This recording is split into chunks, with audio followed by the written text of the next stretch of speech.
So when you first came out of makeup and you had your hair and stuff, did you look at yourself and think, I look a bit like Eminem, or was that just me? That was just you. That was just me. I never thought that once. No, that's just my first question. I don't know, I've never seen Eminem with hair sort of straight back. No. Maybe more Legolas, really, but not That's Eminem. true. Not Eminem. I love your character in this movie. Thank you. She sort of comes with so much integrity. It's a real great role for you to get your teeth stuck into, isn't it? In this Thank you instance? very much. I feel very lucky and happy that I worked with filmmakers and storytellers that weren't interested in just repeating a formulaic, archetypal presentation of a woman, and that weren't afraid to step up to the demands, the growing demands for better, more accurate, more nuanced representations of women, and not only in the entertainment industry, but especially in the comic book world.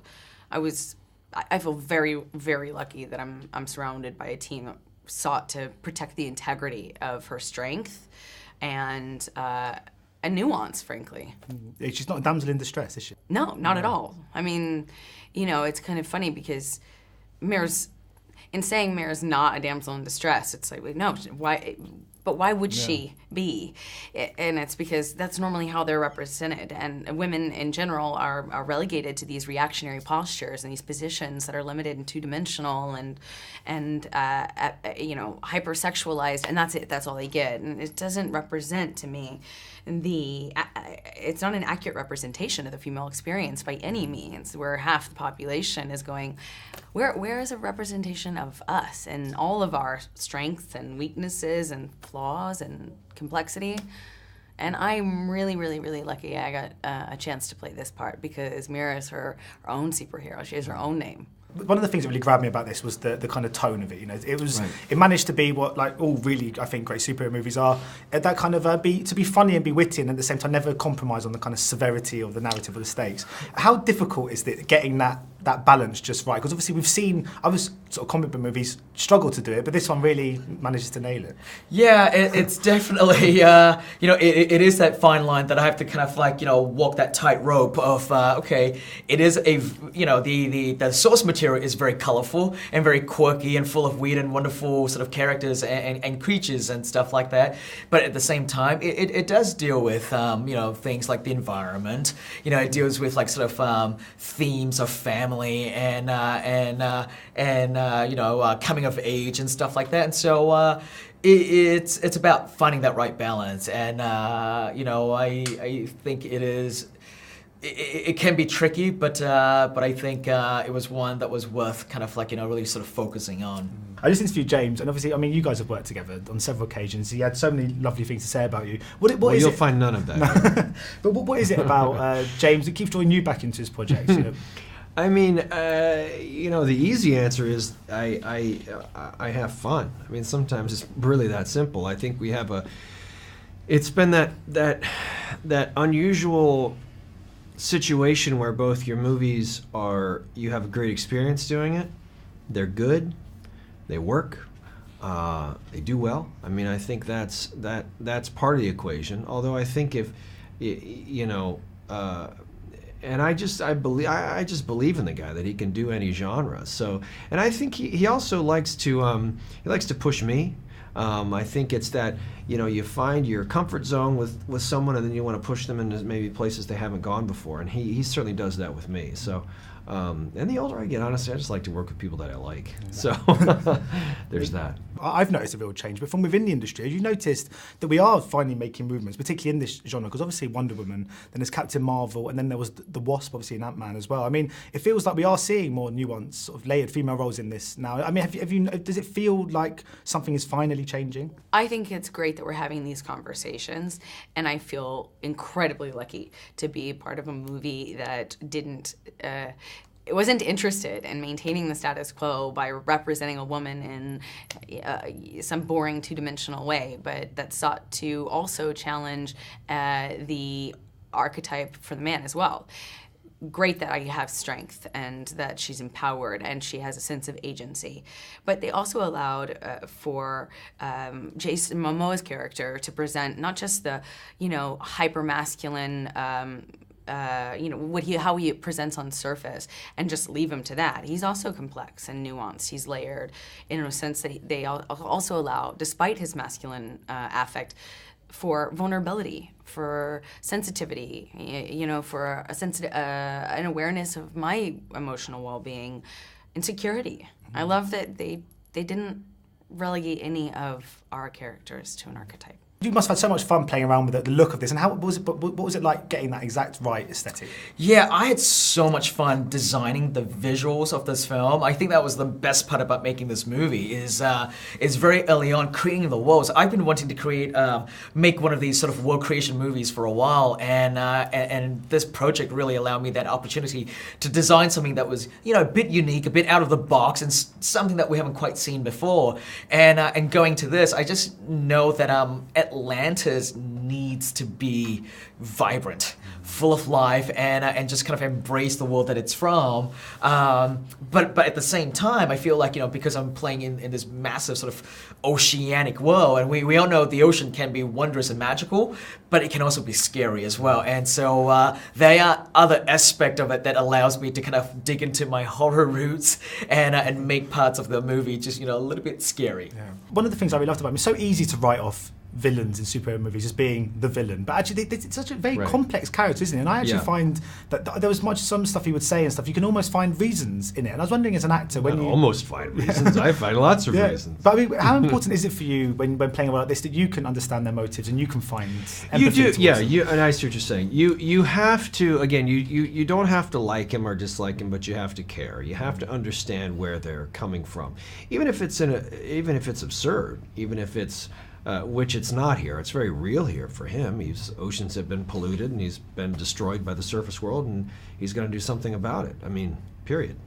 Full stop. That's why he's on this path, and that's very easy to understand because we are destroying the ocean. So I'd be pretty angry too. And I mean, obviously it's such a cliche to say it, but there was a great chemistry between the two of you. I mean, and you just got the sense that you just got on really well. I mean, that must make things so much easier when you meet your kind of co-star and you just think, yeah, you're a decent person. I reckon I can have fun with you. Because ultimately, what it comes down to is you want to have fun when you make these movies as well. Especially when you're working, you definitely want to have fun when you're making these movies because you're working incredibly long hours away from home, often for many, many, many months on end.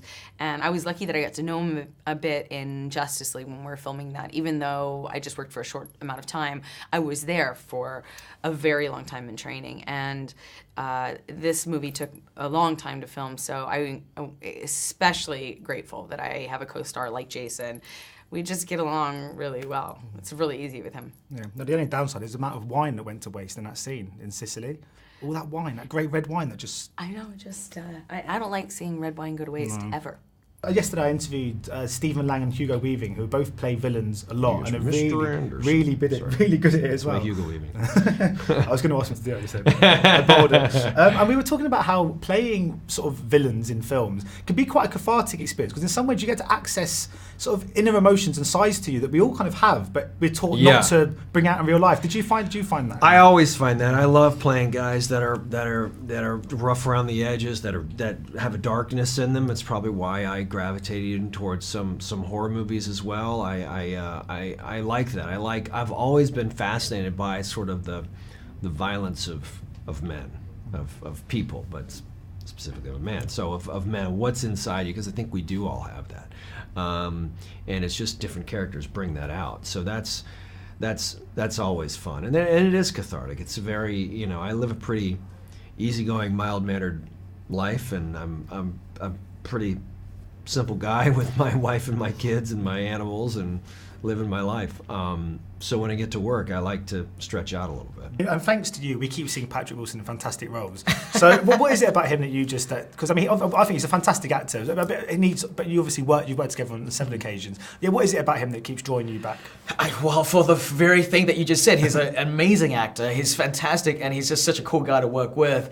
Patrick and I we just get along, and we've done enough movies where we're just so comfortable with each other. We have so much trust in each other.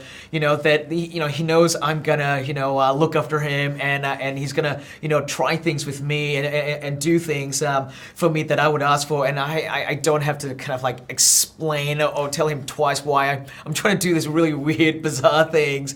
And so we just have this just this relationship of trust, and definitely that comes from having done a bunch of projects together, and from the get-go when I was working on the script, I just felt that the only person that I want to play King Orm is Patrick Wilson.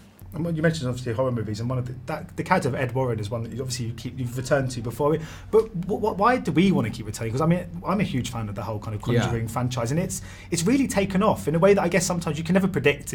So what do you think it is about these characters in this world that's just so popular? Well, I think real quickly, I think with Ed and Lorraine, I think it's just a very different dynamic that you're used to. If there's been a series of horror films, usually you're following people that have been affected by the demon or whatever it's going to be, and I've done that with Insidious, but I think with Ed and Lorraine, they're each investigating. You find them investigating these stories and these very dark stuff, and so to counteract that, you really bring out this relationship with them. So I think that's something people really latch onto. It's sort of, we've got these idealized versions of these two characters. So me and Vera have such fun because you get involved in these really horrific storylines that tax you to the bone physically and spiritually, that when you come out of that, you want to just be opposite someone that you have a great relationship with, chemistry with, and can build that family with. So I think people, again, it's back to that idea of if you care about these people, and I think people we've found really deeply care about our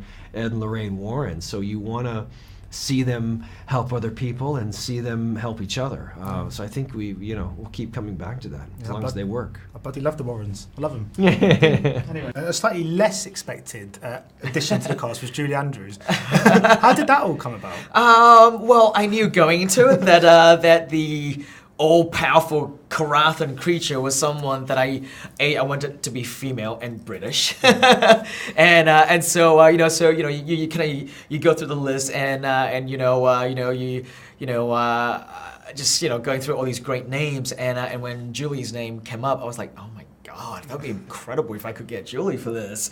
And I love the idea that she could, voice and be, for me, what I consider the most powerful creature in my movie. And unfortunately, as it turned out, I think she said her grandson is a big fan of my films, and so she kind of urged Grandma to do this film. Wow. So I was very thankful to him for getting her on our film. And just finally, very quickly, I just want to, obviously, the movies like this always lead into other stories. Is this a world you'd like to enter in again, perhaps one day? I think it's a really cool, fun world to to kind of explore. I feel like it's a big world, but I don't want to talk about sequels before the first film has even come out. That's fair enough. Thank you so much for your time. Thank you. Cheers. Thank you. Ladies and gentlemen, you're watching Hey You Guys! Hey You Guys, huh? Hey You Guys. Is that from the Goonies? It is indeed, yes. Nice. Hey